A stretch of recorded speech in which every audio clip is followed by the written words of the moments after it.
마테오가 전한 거룩한 복음입니다. 그때 12제자 가운데 하나로 유다 이스카리옷이라는 자가 수석 사제들에게 가서 내가 그분을 여러분에게 넘겨주면 나에게 무엇을 주실 작정입니까? 하고 물었다. 그들은 은돈 30립을 내주었다. 그때부터 유다는 예수님을 넘길 적당한 기회를 노렸다. 무교절 첫날에 제자들이 예수님께 다가와 스승님께서 잡수실 파스카 음식을 어디에 차리면 좋겠습니까? 하고 물었다. 그러자 예수님께서 이르셨다. 도성 안으로 아무개를 찾아가 선생님께서 나의 때가 가까웠으니 내가 너의 집에서 제자들과 함께 파스카 축제를 지내겠다 하십니다 하여라. 제자들은 예수님께서 분부하신 대로 파스카 음식을 차렸다. 저녁 때가 되자 예수님께서 12제자와 함께 식탁에 앉으셨다. 그들이 음식을 먹고 있을 때 예수님께서 말씀하셨다. 내가 진실로 너희에게 말한다. 너희 가운데 한 사람이 나를 팔아넘길 것이다. 그러자 그들은 몹시 근심하며 저마다 주님, 저는 아니겠지요 하고 묻기 시작하였다. 예수님께서 그들에게 대답하셨다. 나와 함께 대접에 손을 넣어 빵을 적시는 자, 그 자가 나를 팔아넘길 것이다. 사람의 아들은 자기에 관하여 성경에 기록된 대로 떠나간다. 그러나 불행하여라. 사람의 아들을 팔아넘기는 그 사람은 차라리 태어나지 않았더라면 자신에게 더 좋았을 것이다. 예수님을 팔아넘길 유다가 스승님, 저는 아니겠지요 하고 묻자 예수님께서 그에게 네가 그렇게 말하였다 하고 대답하셨다. 주님의 말씀입니다. 그리스도님 찬미합니다. 찬미의 주님, 성주간 수요일입니다. 오늘 복음에는 어제 복음의 내용과 비슷한 내용, 곧 예수님께서 유다의 배반을 예고하시는 그러한 내용이 나옵니다. 어제 복음인 요한복음과는 상세한 내용이 조금 다르게 나오는 마테오 복음인데 큰 테두리의 내용은 유다의 배반 예고라는 점에서 동일하다고 볼 수 있겠습니다. 유다는 어떠한 인물이었는가? 이를 알려주는 하나의 이야기가 있습니다. 복음에 실제로 나오는 것은 아니고 복음의 내용을 바탕으로 각색한 만들어낸 글입니다. 제가 읽어드리겠습니다. 예수님께서는 당신이 떠난 다음 교회를 이끌어야 할 12제자에 대해서 궁금해졌습니다. 과연 그들이 지난 3년간의 양성을 통해 리더로서의 자질과 능력을 갖게 되었는지 염려되었던 것입니다. 그래서 고민하다가 경영 컨설팅 전문 회사에 의뢰를 했습니다. 컨설팅 회사는 예수님으로부터 받은 자료들을 분석하고 각 제자들을 면담하고 나서 다음과 같은 평가서를 예수님께 보내왔습니다. 예수님 귀하, 당신의 의뢰한 12명의 이력서를 검토하고 심리 테스트와 적성 검사를 한 결과는 다음과 같습니다.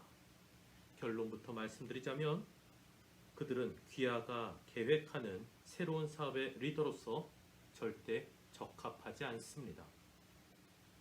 학력이 낮고 단체 생활을 할 능력이 없으며 협력 정신이 약해서 경영 관리자로서 적합치 않습니다. 자, 한 사람씩 보겠습니다. 귀하가 12명의 으뜸으로 지목한 시몬 베드로는 정서적으로 불안정하고 충동적이며 성격이 과격합니다. 그의 동생 안드레아는 한마디로 무능해서 다른 이들을 지도할 만한 사람이 못 됩니다. 제베데오의 아들 야고보와 요한은 그룹의 이익보다는 자신들의 이익을 챙기기에 급급한 사람들입니다. 토마스는 매사 부정적이고 질문은 많이 던지지만 추진력을 갖고 일할 능력은 없습니다. 마테오는 자신의 이익을 위해서는 무엇이든 할 수 있는 사람이지만 그 밖에는 도무지 예측이 어려운 사람입니다. 필리포는 숫자 계산은 빠르지만 본질을 파악하지 못하기에 그룹 발전에 도움이 되기보단 장애물이 될 수 있는 사람입니다. 시몬은 과거 열혈당원이었던 사람답게 여전히 불온 사상에 젖어 있어서 언제든지 사회 전복을 시도할 수 있는 과격분자입니다. 귀하가 추천한 12명 중 그래도 추천할 수 있는 사람은 유다 이스카리옷 한 사람입니다. 그는 비교적 유능합니다. 날카로운 판단력과 결단력을 갖고 있으며 경영 감각도 갖고 있습니다. 따라서 본 경영 컨설팅 회사는 유다 한 명만을 추천하고 나머지 사람들은 해고할 것을 권고합니다. 인간의 판단 기준에서 보자면 유다 이스카리옷은 돈주머니 재정을 담당할 정도로 정확하고 치밀하고 능력 있는 사람이었습니다. 하지만 단순히 재능 있는 제자와 충실한 사도 사이에는 큰 간격이 있었음을 우리는 기억해야 합니다. 주도 면밀하게 일을 처리한다고 해서 그가 주님의 사도가 될 수는 없었습니다. 이러한 점은 우리에게도 마찬가지겠지요. 인간적인 능력만으로 주님의 사도가 될 수는 없습니다. 주님의 일을 할 수 없습니다. 그렇다면 무엇이 주님의 사도가 되는 길에서 결정적인 요인이 될까?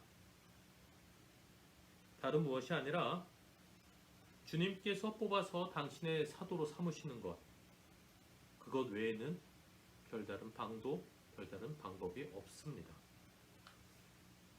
지난 주님 순환 성지 주일 그 예루살렘 입성 이야기를 전하는 복음에는 이런 대목이 나왔었습니다. 주님께서 필요하시답니다. 예루살렘에 들어가실 때 주님께서 올라타실 나귀를 구하는 과정에서 제자들이 주님의 말씀을 전하면서 했던 말입니다. 예수님께서 올라타실 나귀는 주님의 필요에 따라 선택되었습니다. 전적으로 주도권이 주님께 있었다라는 것이죠. 부르심에서의 주인공은 불려지는 사람이 아니라 부르시는 주님입니다.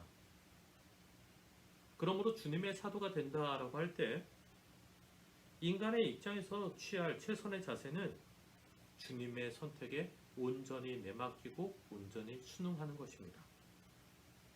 스스로 뽑히고 싶어서 억지를 부린다고 될 일이 아닙니다. 물론 주님의 일을 하기 위해서는 인간적인 노력을 기울여야 하지만 그것이 100%가 되어버린다면 주님께서 그를 붙잡을 여지가 없어집니다. 그는 자신의 일을 하게 될 뿐이지 하느님의 일을 하고자 열려있지 않기 때문에 주님께서는 그런 사람을 당신의 일꾼으로 절대 삼지 않으십니다. 뛰어난 능력을 가지고 있었던 유다는 무슨 문제를 또 지니고 있었던 것일까요? 그는 주님께 의지하기보다는 자기가 모든 주도권을 가지고 자기 식대로, 자기 스타일대로 자기만을 고집하는 자기 세상에 빠져 있었던 것은 아니었을까?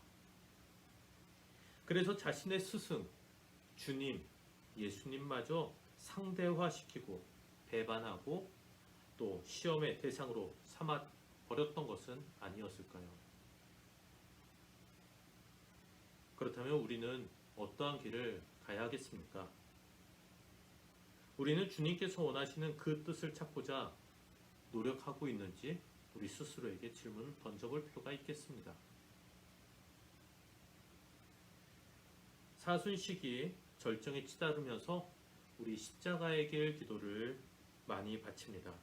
십자가의 길 기도를 바치면서 우리는 다양한 각오들을 할 수 있습니다. 예를 들어 내가 주님 대신 시레네 사람 시몬처럼 그분의 십자가를 지어드리겠다.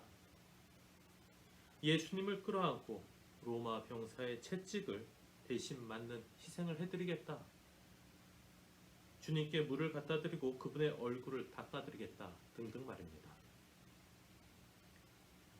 하지만 그런 특출나고 영웅적인 행동을 따지기 앞서 나의 뜻만을 우선시하는 자기 중심적인 사고에서 여전히 우리가 헤어나지 못하고 있다면 그런 다짐들보다 뜬구름 잡는 얘기는 없을 것이고 그런 각오들은 결국 우리 스스로에게 자괴감으로만 되돌아오게 될 것입니다.